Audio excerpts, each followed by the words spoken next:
Welcome to RUCS Race Hub here on Tuesday night. We got me, Zach, we got Derek and Tyler with us tonight. Our co-host Chris, and our main analyst John are not here, but we'll be filling in without them. And this is the first episode of the RUCS Race Hub. We'll hopefully be airing every Tuesday around this time, and then whenever I upload the video. So, with that being said, let's go straight into our first topic. This morning, Xdiosis, driver of the 66 and Cup, announced his Season 3 cars and his breaking news manufacturer change. He's going from Chevy to Toyota. He's bringing Toyota back to RUCS ever since it vanished. So let's actually talk to Xdiosis or Tyler about that. What are your thoughts, Tyler? I don't have much thoughts on it because, Alright, well, Derek, what do you think about Xdiosis and his new cars? Well, Toyota's been pretty much dead for a while in RUCS. It's going to be cool to see one Toyota car from season. And Xdiosis did show some decent speed at the recent Texas Chase race and Cup with his Chevrolet, and hopefully he's hoping to get Toyota its first win ever since the Season 1 Pocono race in the truck division. And everyone thought Toyota was dead, but the fans are tweeting all over about this. Anyways, let's move over to our next topic. It's another cards topic. Jakester is back in RUCS, and he has put out his new trucks for the remainder of this season. So actually, we have the Xdiosis cars and Jake's trucks outside. Let's head there now.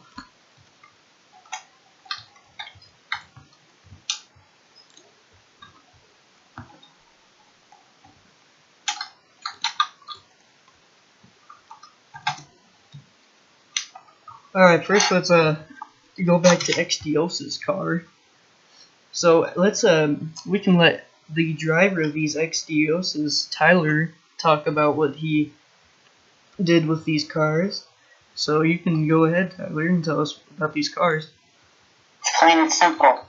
It's called Get Free Decals. That works.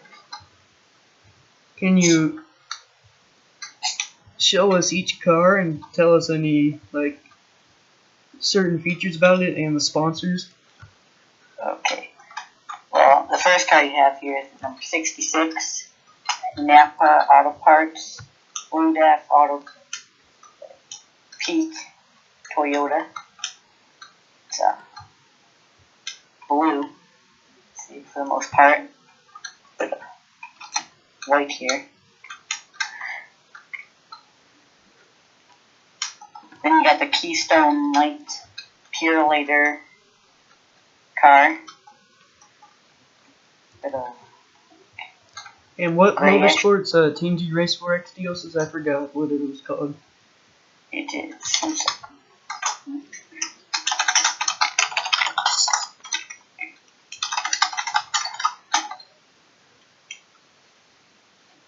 It's in the chat.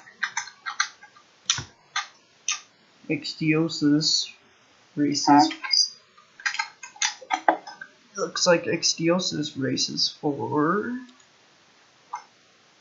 I don't see it.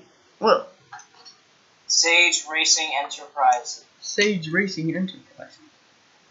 Mm-hmm. And these are his new cars from Sage Racing Enterprises that he will be driving in Season 3 of the Cup Division in RUCS. On to his last car here. Kodak sponsors this one. Yeah. That's about it. So, I guess these are some great cars. Xdiosis makes decent cars. His current Cup cars are pretty good too, with the Chevys. And we'll see what he can do with these Toyotas in Season 3 of Cup. Alright. So now we're going to move on to Jake's new trucks. Like we said, he made an amazing return to RUCS with a win right out the bat at Eldora. We'll talk about that race later, but first let's look at his new trucks here. let's take a look at his first one I see, which is the number 4 Coastal Constructions Ford. He is changing to Ford. He is also sponsored by on this truck Gwentiers Plus, iRacing, KS Engineering, Extreme Motorsports. Nothing on the back, as I say, he's number 4, and he has those Goodyear tires, and Haas on his head support in his seat. These are the new. So now let's move on to his second truck in line, the number 4 Sirius XM Ford. He is sponsored by Goodyear again, Sirius XM, KS Engineer, Extreme Motorsports, Gwentiers Plus. Same stuff on this side, and Sirius XM, satellite radio. Onto his last car here, the number 4, the Racing Warehouse Ford, Goodyear, the Racing Warehouse, KS Engineer, Extreme Motorsports, Gwentiers Plus, and nothing on the back. So we'll see if we can he can continue to get more wins with these trucks. I give them a good grade. They look pretty good, as do XDios's cars. So came outside here in the cold. Let's go back inside and talk about what happened this weekend.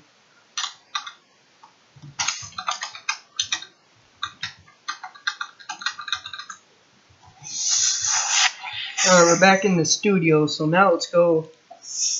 Unfortunately, there were some technical difficulties with the Indy race finish, so we're gonna not talk about that other than Aston won the race at Texas, and he gets his spot in the next round of the Indy chase. We'll talk more about those chases once we go to the analysis session, but what we do have for you in IndyCar to talk about is this nice little new Sonoma in RUCS. It's onboard laps at the new RUCS version of Sonoma for IndyCar configuration. Let's watch this clip here. As you can see, it's driven by one of our testers.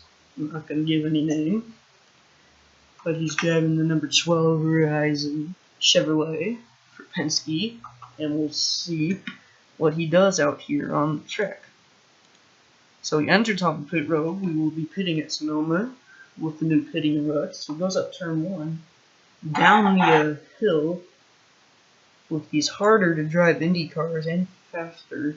There's barriers right there because remember, this is the Indy version. Now this is a hard turn right here because if you overshoot that, you are going to fall, slide into that dirt, and that won't be good for you. But this would be what they call the motorcycle version of the course. Simple turns. And then there's the cool drag strip down here as he enters back onto the NASCAR version of the course. He makes a full 180-degree turn. This IndyCar race at Sonoma is the Chevrolet mileage, whatever the mileage is. IndyCar will take a left turn at this fork here. Then they will have to brake more heavily than they think at that turn right there as they go into the IndyCar version of turn 11.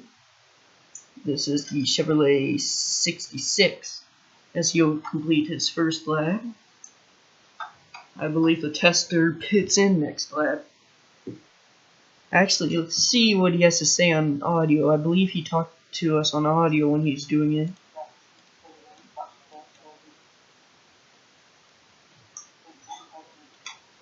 Looks like the audio isn't as clear as we want it, so I'll just turn that back off. We'll continue to talk about this as he finishes up his final lap as he goes into the motorcycle IndyCar version. As you can see, there's a bump there, and you could possibly flip over if you don't execute that bump perfectly. As I'll go down the drag strip once again. Drag strip's obviously high speeds considering it's a straight strip. It's recommended to brake at that caution light you see down the drag strip, to get a correct turn at that 180-degree turn. Then you go left at the fork once again. Hopefully you don't run into the barrier.